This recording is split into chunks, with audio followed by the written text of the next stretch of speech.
Hello chess fans, this is Rick from Chess to Impress with the next video in the build-up towards the resumption of the 2020 Candidates Tournament.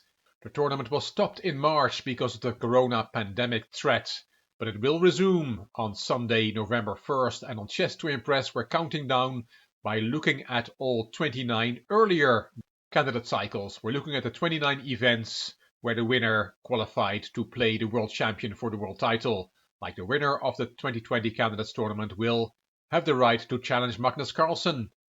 In the previous videos we looked at London 1883 where Zukertort won the tournament, Steinitz was second, and they played the first official World Championship match 3 years later. Steinitz qualified for a rematch against world champion Lasker in St. Petersburg, and in this video we're going to look at the tournament held in 1938 in the Netherlands, which was won by Paul Keres.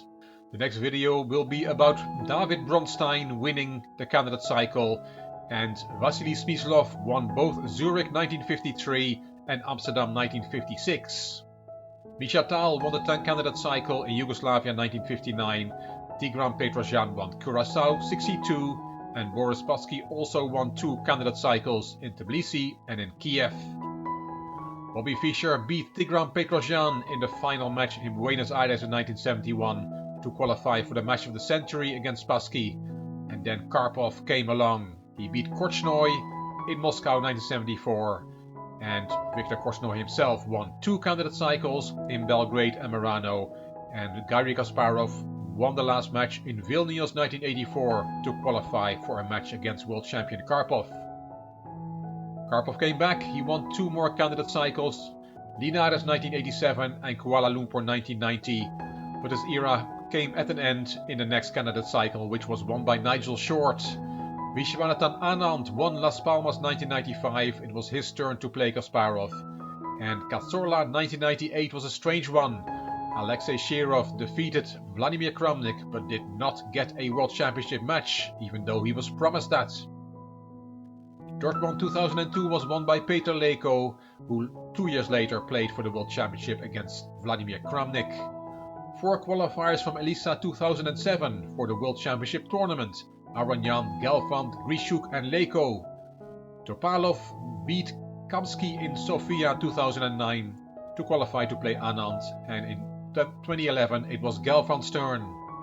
Magnus Carlsen won London 2013 in dramatic circumstances and qualified to play world champion Anand.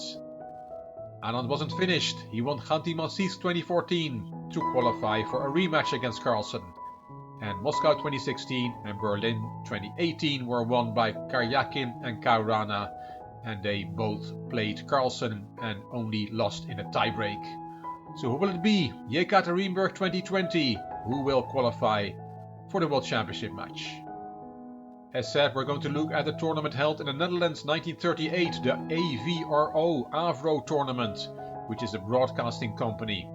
A double round-robin tournament between the 8 strongest players in the world was held there, and Paul Keres from Estonia and Ruben Fine from the USA tied for first place, with Keres winning on tiebreak because of the 1.5 half score in their individual games. The tournament was held to provide a challenger to world champion Alexander Alyoshin, though it had no official status. But Keres qualified, and Alyoshin agreed to play him for the world title. But then World War II dashed any hopes of a championship match for many years. The next event for the World Championship would be held in 1948, so 10 years later. This is the table of that Avro tournament in 1938. Paul Keres there in first place with the same number of points as Ruben Fine. And we see some former and future world champions there as well. Michael Botwinnik, the 6th world champion. Max Euwe, the 5th world champion. Sami Reshevsky was there, Alexander Alyoshin, the 4th and reigning world champion, and José Raúl Capablanca, the 3rd world champion. Salo floor at the bottom of the table. In this video we'll look at a game from the tournament winner. Paul Keres played in round 6 against former world champion José Raúl Capablanca. It was the 14th of November 1938. And Keres opened with the e-pawn. Capablanca played the French. That was his favorite move against 1 e4 in this tournament.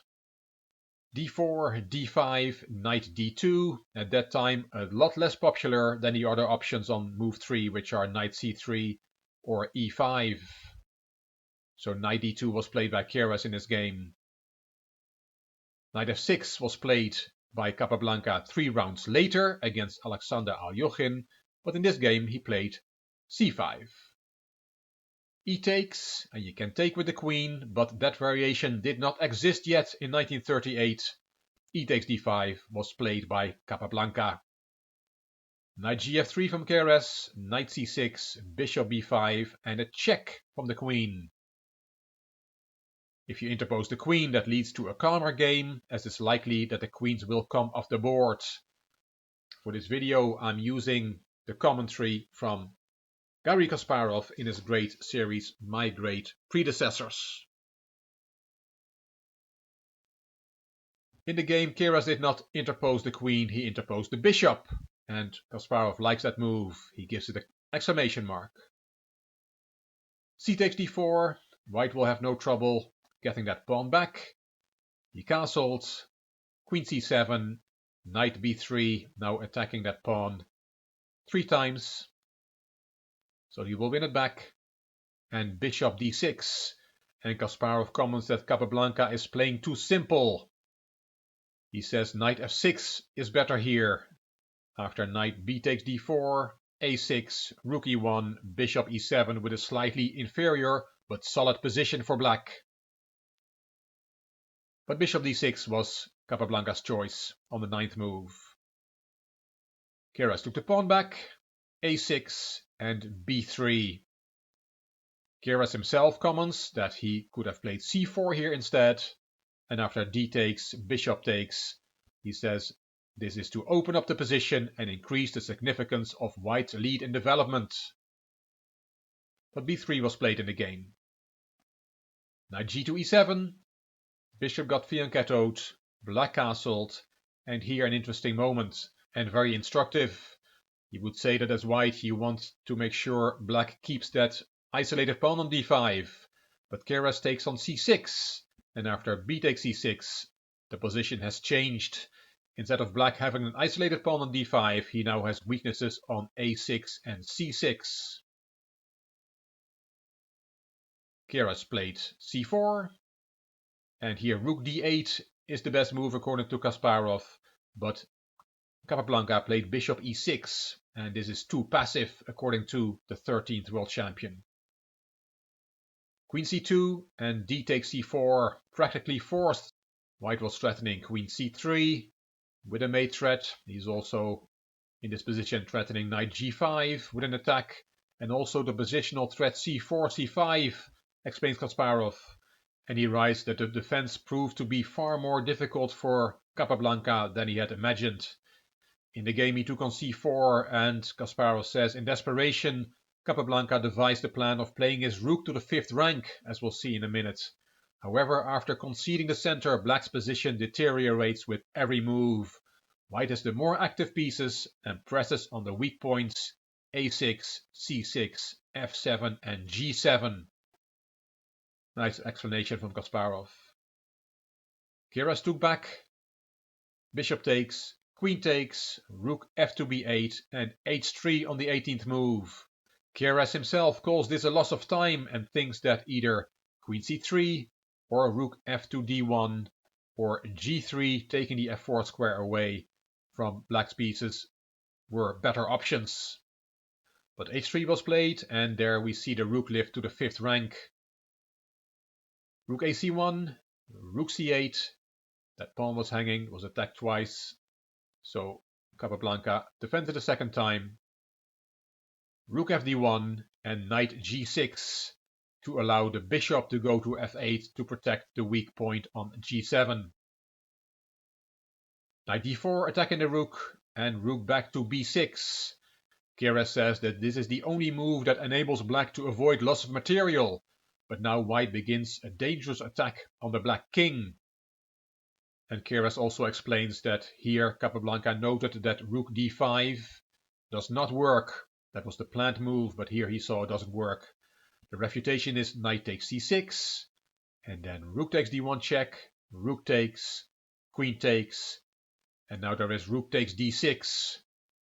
If you take the queen, then there is b takes c4 with an extra pawn. You cannot take that pawn because of rook d8 check. If you interpose the knight, there is bishop a3, and the knight will be lost.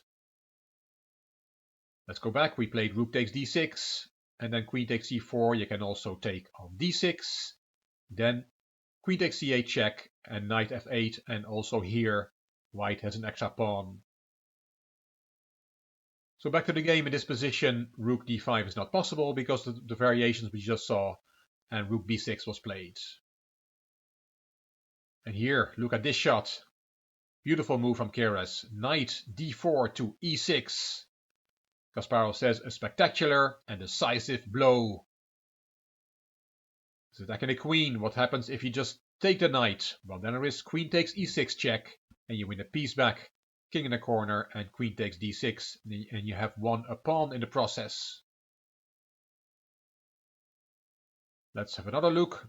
Knight e6. You can also make sure you don't lose the bishop by giving a check on h2, king h1, and then take the knight. But also then queen takes e6 check is good, king h8, and then rook d7. And this is very good for white. These pieces all attacking the black king. Very nice move, knight e6. In the game, Capablanca played queen b8. And Keres writes, this good defensive move was played by Capablanca without thinking. He had seen that knight e6 shot and had planned queen b8. You can take on g7, but then there is bishop e5, and that was Capablanca's plan. And white had some problems with its knight on g7 to get it back to safety. So after queen b8, Keres decided not to take on g7. He played knight g5, which Kasparov calls a questionable decision. White is playing for an attack, but Kasparov thinks that knight c5 would have been a better move in this position. There is a strong threat after knight g5. Let's play something silly. Let's play a6, a5 for black. Do you see what white was threatening with knight g5? Yes, a mate in 2. Queen takes f7 check. King has to step aside, and then either queen or bishop takes g7 checkmate. So Capablanca had to do something against that, and he played rook b7 to protect the f7 pawn. Queen g4, bishop f4, rook c4, and here rook e7 is the move that Kasparov gives, and he says this is a computer move and black is hanging on. In the game, rook b5 was played by Capablanca, and now white wins. He can play rook takes f4. The variation goes as follows: rook takes, and queen takes f4. But in time trouble, Keres was not able to calculate this winning variation till the end. So he chose another move. Knight takes f7 was played.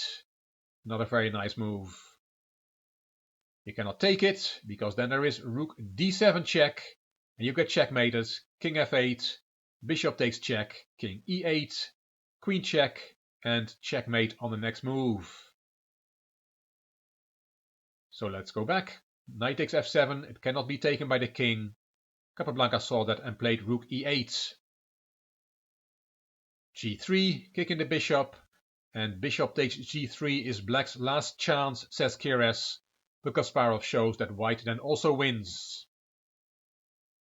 In the game, Capablanca played queen c8, offering a trade of queens. Rook takes f4 was played, queen takes g4, rook takes, and king takes the knight, takes the piece back. White is a pawn up and will now win a second pawn. Rook d7 check, rook e7, take, and the bishop takes on g7. Paul Keres writes, to save such a position, even Capablanca's skill is insufficient. 2 pawns down in this endgame. Rook a5, attacking the a2 pawn, a4, rook back to c5, rook b4, king e6, king g2, h5. Keres offered a trade of rooks. The rooks were traded, king d6 and f4 on the 38th move, and Capablanca threw in the towel. He resigned himself to the fact that a top grandmaster like Keres would have no problem with the technical task of converting this endgame with 2 extra pawns. Kasparov writes, a splendid win, and I'm sure you agree. Beautiful game from Keres, who went on to win the tournament to qualify for the World Championship match against Aljochin. But as said, World War II got in the way, and Paul Keres is probably the strongest player in history to never play an official World Championship match, even though he did take part in the 1948 World Championship tournament, but that's a completely different story. I hope you enjoyed this video and that you enjoyed this series of counting down towards the resumption of the Candidates Tournament. If you liked the video, please give it a thumbs up, please subscribe to the Chess to Impress channel, and please leave a comment. I will read them all and I will reply to them all. If you liked the video, it would be great if you could share it on social media by clicking the share button on YouTube. You can find me on Instagram, on Twitter and on Facebook. This is Rick for Chess to Impress. Thank you for watching.